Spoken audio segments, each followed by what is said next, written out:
So what is up mga ka-tech shop, no? So for today's video mga ka-tech shop natay Poco C65 stuck in Poco logo.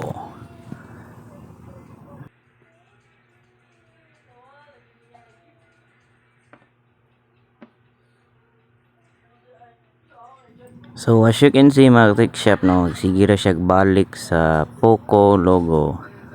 So maski naka-attach ang iyang charger maura gyapon. So kadaghan ako nakasugat ani nga issue mga tech shop, and sometimes it can be power switch or it can be battery problem, no?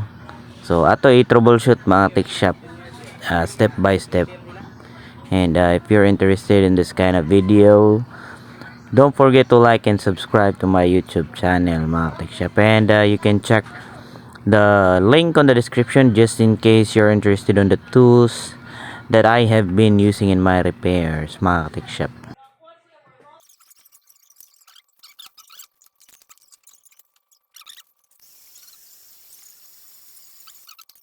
So disassembly process ta mga tech shop, no.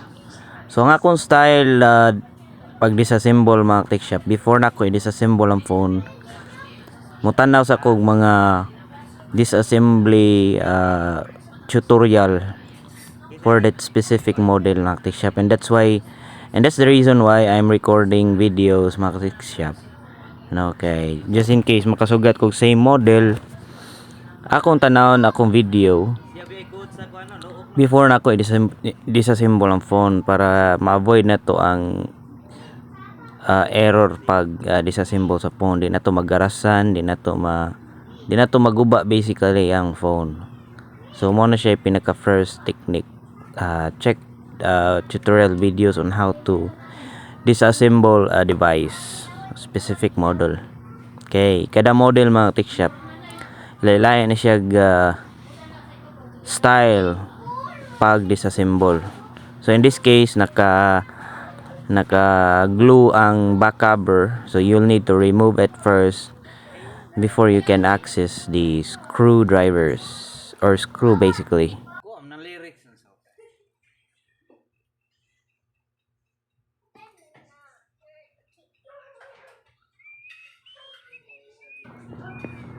So na ubang model mga tech shop, dili na nimo gamitag hot air pagtanggal sa back cover. In this case kinanglan pa nimo painitan ang back cover.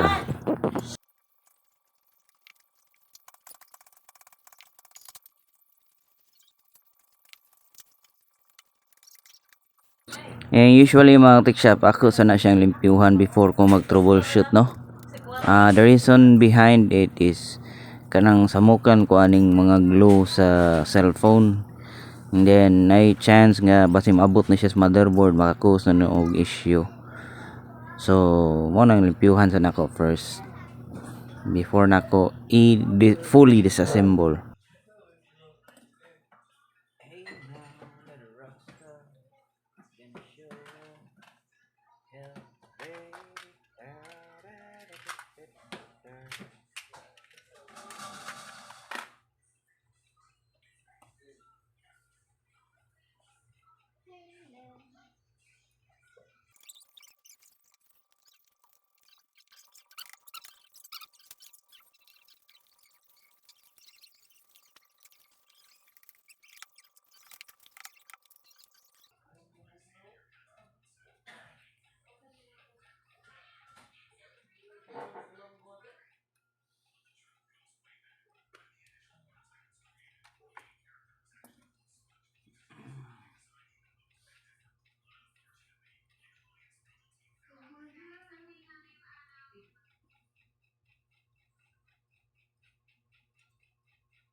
So common cause aning stuck in Poco logo mga tech shop is it could be the power switch or it could be battery. Yeah. Based on physical inspection, okay ra man ang iyang battery switch, mapislit pa sad nimo. So we assume okay ra, but let's test further, no. Ato i-turn on ang phone and then i-disconnect na to ang power switch.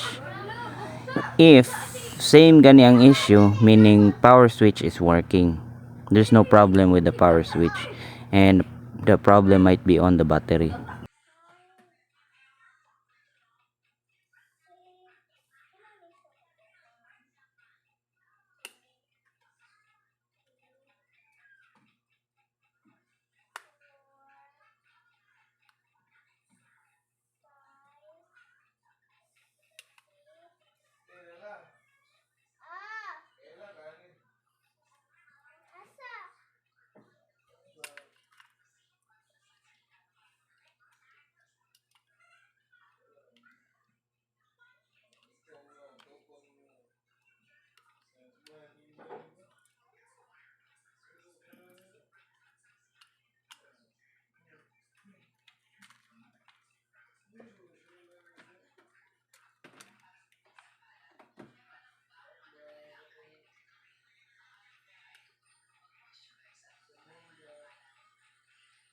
So as you can see, ang motherboard is lifted, meaning dili siya connected sa power switch.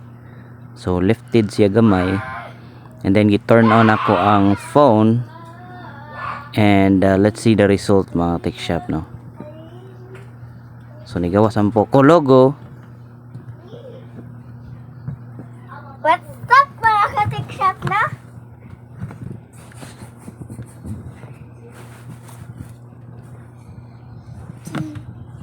So nigawas ang Poco logo, ang battery icon, and let's see, nibalik sa Poco mga tech shop. Waton sa nato gamay, tanaw na to basin nalobat lang or unsa, og napaong na sa balik, nibalik sa Poco. So meaning walay problema sa power switch mga tech shop.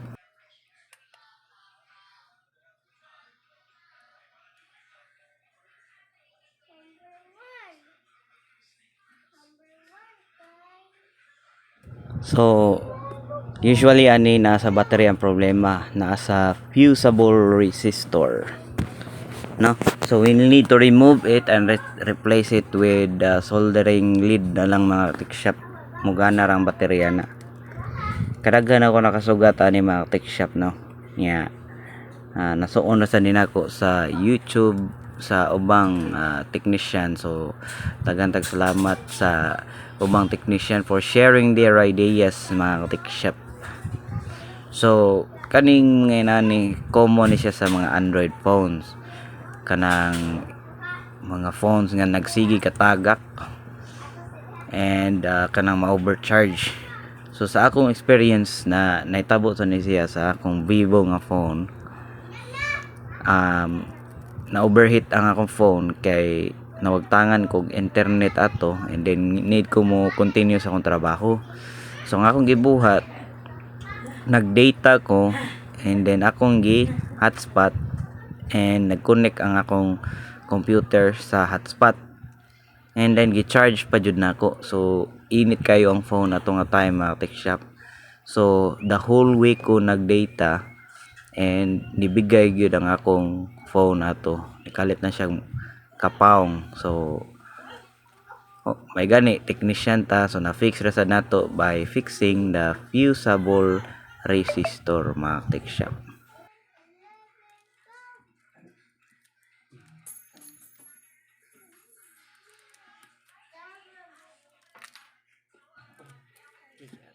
So to fix this kind of issue mga tech shop, you'll need tools like soldering iron, soldering lead, prying tools. So if you're interested in this kind of tools that I've been using mga tech shop, na ana siya sa description. So check the link on the description para you can properly fix your devices. Let's go.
Hey now, you're a rock star, you're a shooter.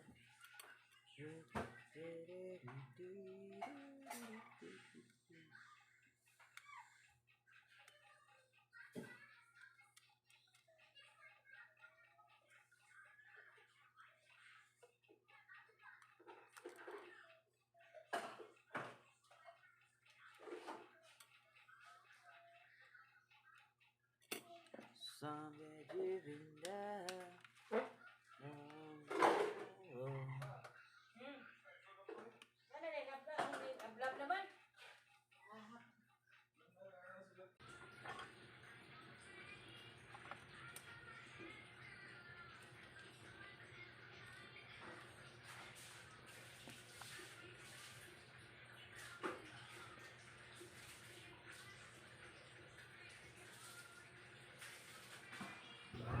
So ato nang i-remove ang fusible resistor mga ka-techshop kay mao nay naka-cause sa problem, and then replacean lang na to soldering lead.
Alright, sa atong testingan if mo proceed na ba siya sa iyang icons like the menu, the apps there, no?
So as you can see mga tech shop no, nilahos na siya sa iyang desktop kumbaga main screen. And if you remove the charging or the charger, dili sad siya mapaong mga tech shop no. So we were able to successfully fix the problem. And if you're interested in this kind of videos, don't forget to like and subscribe to my YouTube channel. Let's go.